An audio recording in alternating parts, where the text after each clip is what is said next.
All right, today we're going to be digging into a carburetor on a 1997 Bearcat. This is an Arctic Cat. It's called a Bearcat 454. Now the 500s are going to be similar, the 400s, and I've done several other videos on those, so make sure you check those out. Slightly different carburetors, and I have got most of these in stock, so make sure you check out our eBay store, check out our website for any special tools that we use during this process. Also, some of the specs I'm going to have down below. Check out the description for that. I'll have links to other tools and other videos.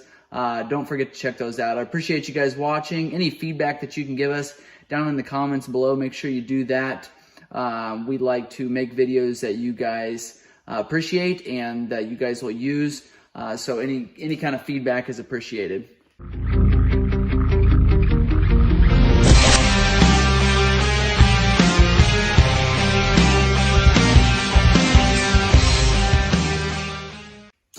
We obviously have this carburetor off at this time. I've got a couple different inlets and vent tubes that I'm going to show you about, and I'm going to tell you exactly where throttle cable comes in, choke cable comes in. So we've actually put our choke plunger back in, and this is the cap. Now our choke is going to come from the handlebars here, and it's going to go right into here. Now remember, on this model, you've got a thumb on your left-hand side there. You've got a thumb lever that's going to engage the choke and then disengage. That cable comes in there. This plastic fitting here is a 12 millimeter. Very difficult to get a wrench on there, especially if it's been rounded off like this. So you just want to be careful. If it's your first time pulling this off, just make sure you don't damage this nut. If it's damaged pretty bad, you may want to think about replacing it. Now, if the cable's still hooked up, what you're going to do is you're actually going to pull out your cable, your cap, your spring, and the plunger. That's all going to come out together. Now, because I pushed that plunger back in there without the cable attached, plunger is going to stay in there. Now I'm just going to try to shake that out of there. If it doesn't shake out, what I like to do, take a smaller screwdriver than what this hole is, and you can take and just carefully twist it and then just drag it out just like that. Now what you don't want to do is get too big of a screwdriver and twist it in there. You'll score up this fitting here, and then you're going to have some serious issues. So that's what our plunger looks like. Our cable obviously hooks on to that groove there. Like I said, this will all slide out just like this with your cable. So keep an eye out for that. Set that aside. You do want to pull that, make sure it's clean, make sure that orifice is all cleaned out. What this does, there's actually an air inlet here. Now that choke fitting, when you pull that out, when you choke it, that's going to push more air through, sucking more fuel through, and that's what helps your four-wheeler kind of rev up at idle. So that's how that choke works. Now on this side, you've got where your throttle cable comes in. It's going to come in from your thumb throttle on the right-hand side. It's going to come down here. Cable's going to come into this housing. There is 4 Phillips screws that you pull off here. I've got them loosened up. Again, if we were to pull this carburetor off, we would either leave the throttle cable attached to the carburetor, and we'd pull it off at the thumb throttle, or we would detach it from right here underneath this cover and leave the throttle cable hooked up to the four-wheeler. So you've got a fitting like this. This is a brass fitting. The throttle cable is going to come down this line here. It's going to wrap around this way. So when you give it gas, when you push that thumb throttle, this is going to go up. That's going to open your butterfly in there. At the same time that's opening your butterfly, that's going to suck air through. You're going to hit air into this orifice here. That's going to lift your slide and your needle. That's going to allow more fuel to get pushed up through your main jet, and I'll show you that when we get into this bottom end here. So that's up. Your throttle's keeping that butterfly wide open. That is the most amount of fuel that's going to be pushed up through your main jet, also the most amount of air. So this is going to be up. Again, butterfly is going to be open, and I can kind of demonstrate that here. Going to push that open with my finger, and your slide is going to be up here, and you're just going to be able to see all the way through that carburetor there. That's full air, full fuel. That's wide open throttle. So that is how that carburetor functions there. Okay, from our fuel tank, we've got this inlet here. This is going to come directly from our fuel petcock. It's going to go in here. It's going to follow this orifice down. It's going to drop into our bowl here, and I'll show you that when I pull this cover. Over here is a plunger. Now to engage the plunger, that's to suck fuel in. You actually just pull it. So I'll pull that cover there. There's a little diaphragm in there. That's actually sucking that fuel in. That is how that diaphragm works. Typically, you don't see these go bad as often as you see other issues with the carburetor. The other thing here, you've got your air fuel screw here. Now the way that you adjust this is you actually turn this all the way in and then back it out a certain number of screws, and I'll leave that in the comments below. Typically it's between 1.5 turns out and 2.5 turns out. So again, take it all the way in, half turn, 1.5, 2. So this one's set at 2, and that's from the factory. Again, going out here, we've got half, 1.5, 2. And that's how many turns out it is. If you're going to adjust your idle, that's this knob here. You turn it clockwise. That's actually what that is doing, is opening up your throttle a little bit, opening up that butterfly, just like it would be if you were giving it just a little bit of throttle. That's opening up that butterfly. Now the difference is you want a little bit of slack when it comes to your thumb throttle. Okay, so you do want a little bit of slack. So when you give it gas at your throttle there on your thumb throttle, you don't want it to be holding your throttle open. That's the difference between this. It's opening your butterfly here without taking out the slack on your thumb throttle. So you do want a tiny bit of slack there, just to make sure that you're not revving up your engine prematurely. Make sure that when you hit your throttle, there's a slight hesitation there for these four-wheelers. So that's important to know. You don't want that. You don't want to adjust your idle by that throttle cable. All right, to pull the bottom bowl off here, and this will be the most common issue with these carburetors. Now, if your four-wheeler is not starting or it's not running right, I would say 9 times out of 10, it is because of a situation here in the bottom bowl area. So what you're going to do, grab a Phillips screwdriver, take and remove 4 of these Phillips screws.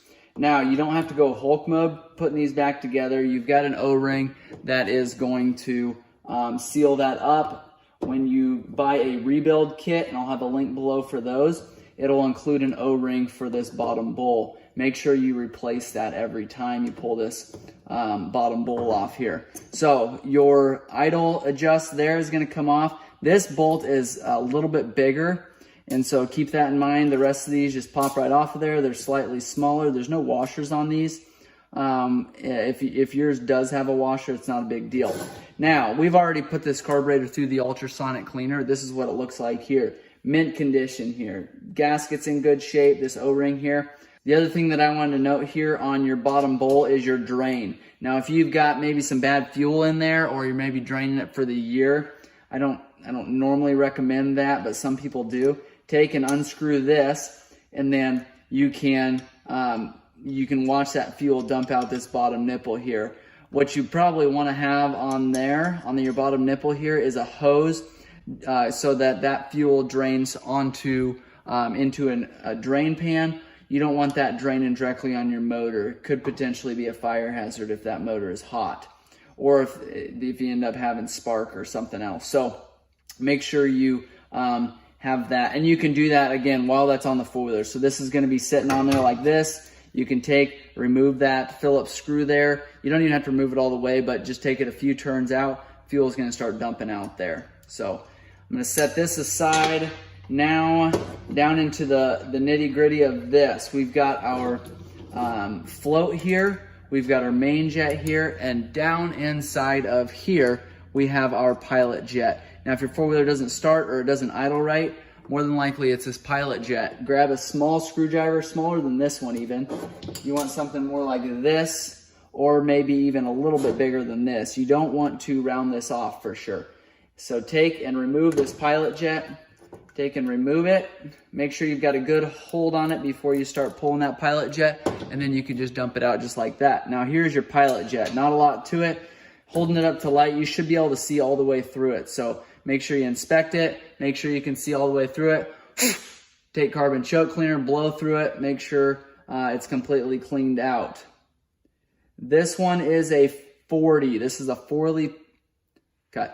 This is a 40 pilot jet, so that's probably going to be the size that you need. I'll double check that for you. That's the one that was in here. Next is our main jet, and that's going to be up here. This is going to be a bigger orifice size. You want to make sure that it's the same thing. Make sure it's cleaned out and in good condition. So remove that. I'm going to dump that out there. That'll also come with a washer. There's your brass washer there. Make sure that's in good condition. Make sure it's there. All right, this main jet is a 142.5. So this one says right on the top here is what size it is. And those can vary depending on altitude, riding condition, any performance parts on the four-wheeler, air filter, stuff like this.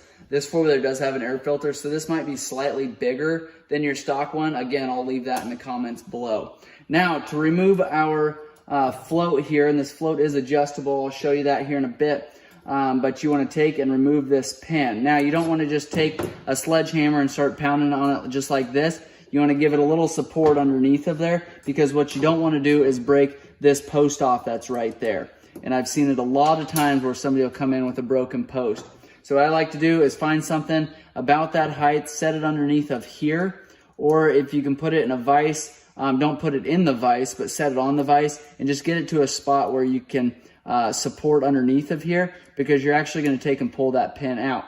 Now I've got this one slightly pulled out here, so I'm able just to hook my screwdriver, and yours might be that way. Just take and hook it and pull it out. But a lot of times what you do, again, support it, take a little pick, take a just small screwdriver or something, just tap on top of there. But again, make sure that's supported so you don't break that. Okay, once you get that pin slid out, and it's out now, take and set that aside. Now you can take and replace your needle and seat here, or at least replace your needle. A lot of times your jet kit or your carb kit will come with a new seat too. That's called a needle, and this is called the seat. So this is called a needle valve. A couple different names for it, fuel valve. But to remove that, grab a Phillips screwdriver, pull this screw out, small Phillips, and then this seat will just pull out of there. Now sometimes you can see these get squared, they get damaged, they get dinged. They're a brass fitting, so it's not uncommon for those to get damaged. So replace that if need be. If your carburetor is continuing to drip, even though you shut your four-wheeler off, even though you're not bouncing around, more than likely your needle here is damaged. A lot of times they get grooved. Sometimes they get stuff stuck underneath of it from your fuel tank. You'll have maybe a piece of sand run down here, run through your orifice, run out your needle, run out your seat here, and then get stuck in between your seat and your valve here. And then that's going to end up holding this open, continuing to let fuel dump into your carburetor. You don't want that. Make sure you get that replaced if need be, or make sure you clean it up really good, or adjust it. Now I told you to adjust it. There's a metal tab right here, up or down if you need. I can get you those settings here in the description below. Now up top here is going to be a diaphragm. A lot of people are confused by this. Wonder why your four-wheeler isn't running at higher RPMs, why it's not coming down off of down to an idle. A lot of times what happens is these diaphragms get ripped because they are just a little thin rubber diaphragm.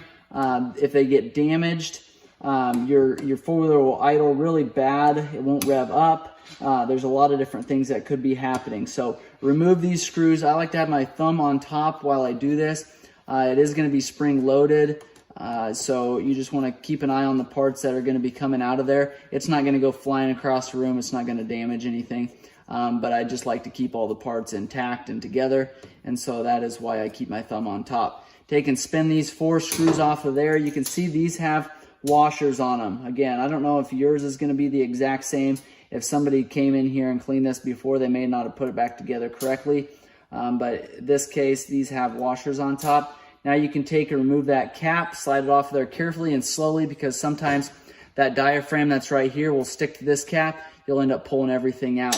Here's your spring. That's what pushes that slide back down and also holds that needle in place. Now the other thing, if you're pulling this out here and it's catching right here, just be really careful you don't rip it. Unless it's already ripped, then just go to town.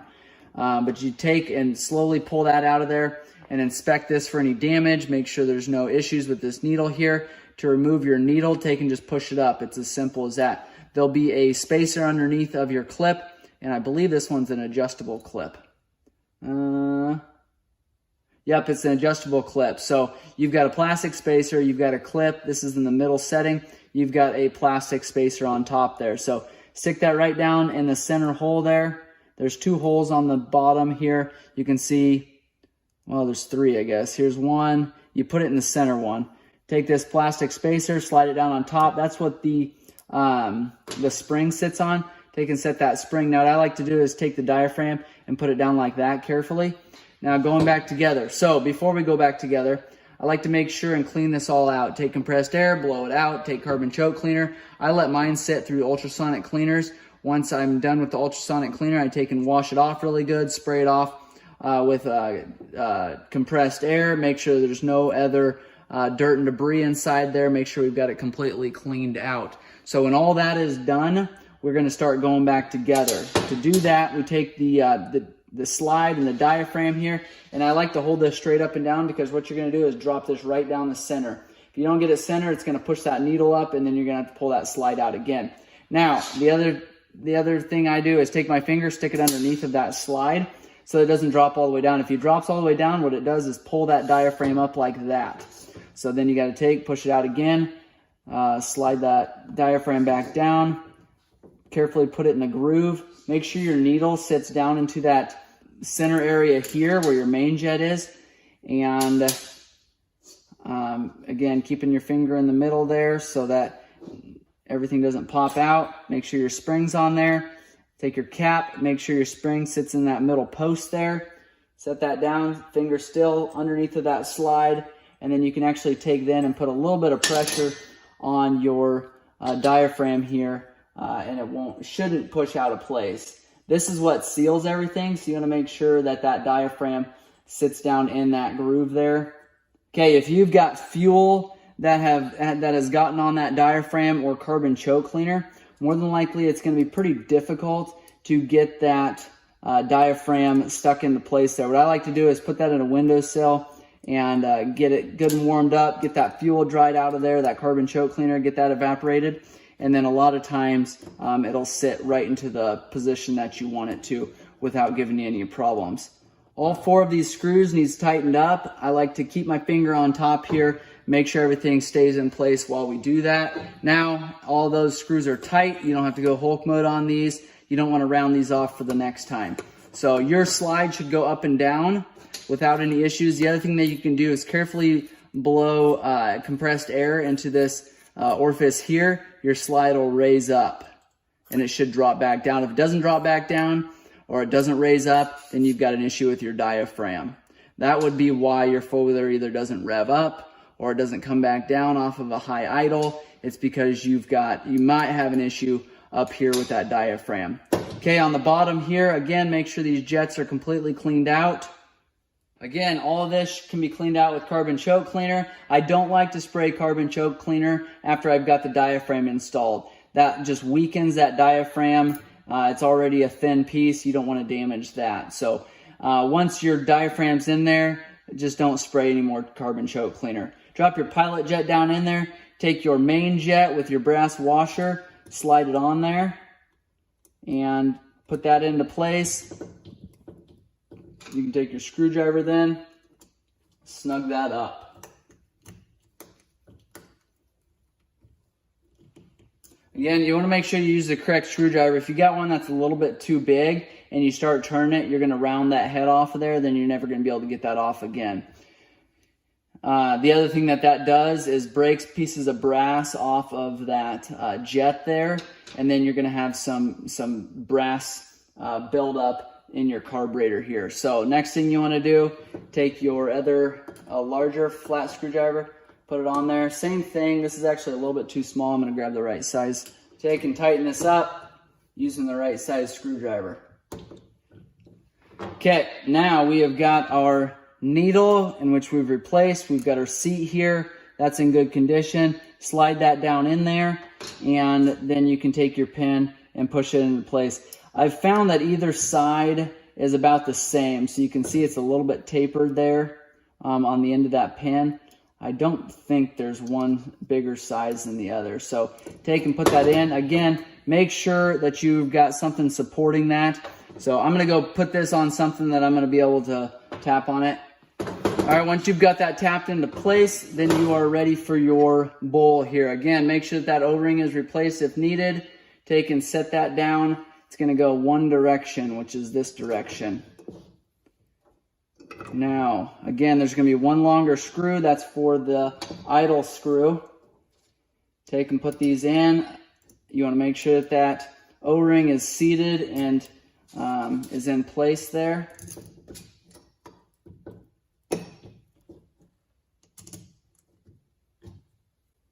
Then you can start screwing those on. All right, after we've gotten these snugged up, again, you don't gotta go Hulk mode on these, just snug them up. That O-ring will do its job. And now you're all set. Now at this point, what I would suggest is putting it on the four-wheeler. If you have your throttle cable already, still already on your Arctic Cat, then leave this cover off because you'll want to get this installed before you put that cover on. Same way with our choke assembly here.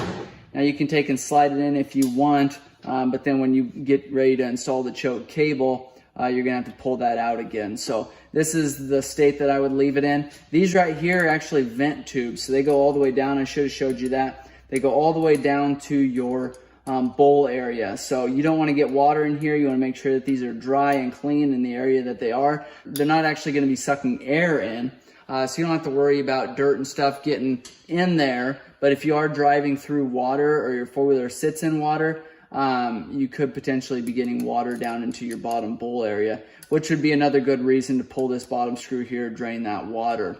If your four-wheeler isn't running good, if it's not starting or it's not idling, pulling this bottom screw here isn't going to fix your problem. So keep that in mind. A lot of people think just go ahead and drain the fuel and you're good to go. More than likely you've got a jet issue. It doesn't have anything to do, or at least the major issue is not the bad fuel or the water in your gas. If you guys have questions or comments, make sure and leave those below. If this video has been helpful, please give us a thumbs up. We've got a bunch of other videos coming out on the Arctic Cat four-wheeler. Make sure and check those out. Thank you guys for watching.